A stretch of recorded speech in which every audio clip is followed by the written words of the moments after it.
নিয়মিতই সমালোচনার মুখে পড়েন তার সাজ স্টাইল, পোশাক নিয়ে। সমালোচনা হয় তার ব্যক্তিগত সম্পর্ক নিয়েও। নানা কারণে বছর জুড়ে আলোচনায় থাকেন আলোচিত এই নায়িকা। তিনি ভারতীয় অভিনেত্রী স্বস্তিকা মুখার্জি।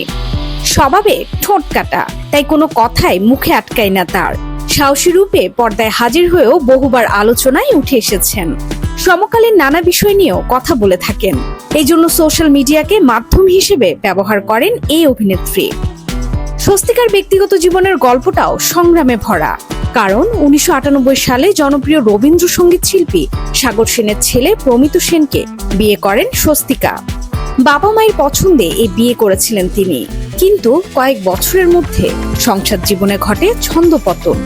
এরপর দুধের শিশু কোলে নিয়ে শ্বশুরবাড়ি ছেড়ে চলে আসেন স্বস্তিকা। তারপর সিঙ্গেল মাদার হিসেবে কন্যা অন্বেষাকে বড় করেছেন এই নায়িকা। মেয়ে এখন স্বস্তিকার বেস্ট ফ্রেন্ড।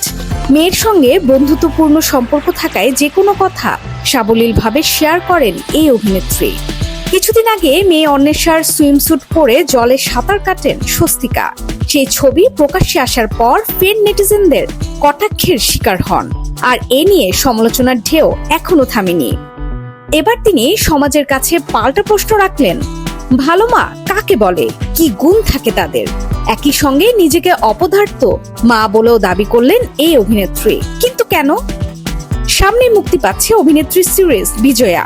সেখানেই একজন মায়ের চরিত্রে দেখা যাবে স্বস্তিকাকে, যে তার সন্তানকে ন্যায় বিচার পাইয়ে দেওয়ার লড়াই করছেন। আর সে প্রসঙ্গেই একটি সাক্ষাৎকারে দিতে গিয়ে নিজেকে অপদার্থ মা বলে দাবি করেন এবং একই সঙ্গে প্রশ্ন তুলেন, ভালো মা কাদের বলে, কি গুণ থাকে তাদের? এদিন তিনি ভারতীয় গণমাধ্যমে দেওয়া একটি সাক্ষাৎকারে বলেন, আমি 2001 সাল থেকে রোজগার করা শুরু করেছি। আমি ইচ্ছে করলে বড় বাড়ি কিনতে পারতাম, কিনিনি। বড় গাড়ি কিনতে পারতাম, কিনিনি। আমি কিন্তু সেটাই সঞ্চয় করেছি, আমার যেন সামর্থ্য থাকে যাতে আমার মেয়ে যেমন ভাবে চাইছে তেমন ভাবে করাতে পারি। আমাকে যেন কারো কাছে হাত পাততে না হয়।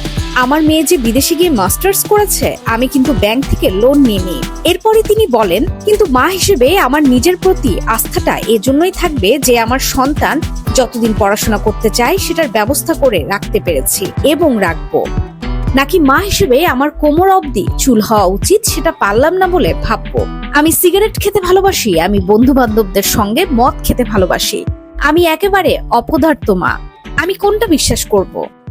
আগামী 5 জুলাই থেকে হইচই প্ল্যাটফর্মে দেখা যাবে বিজয়া। মায়ের গল্পে দেখা যাবে এই সিরিজে। ক্যাম্পাসে ছাত্র মৃত্যুর ঘটনাও ধরা পড়বে এখানে। সিরিজটির পরিচালনা করেছেন Sayantan Ghoshal. Desk report, team entertainment.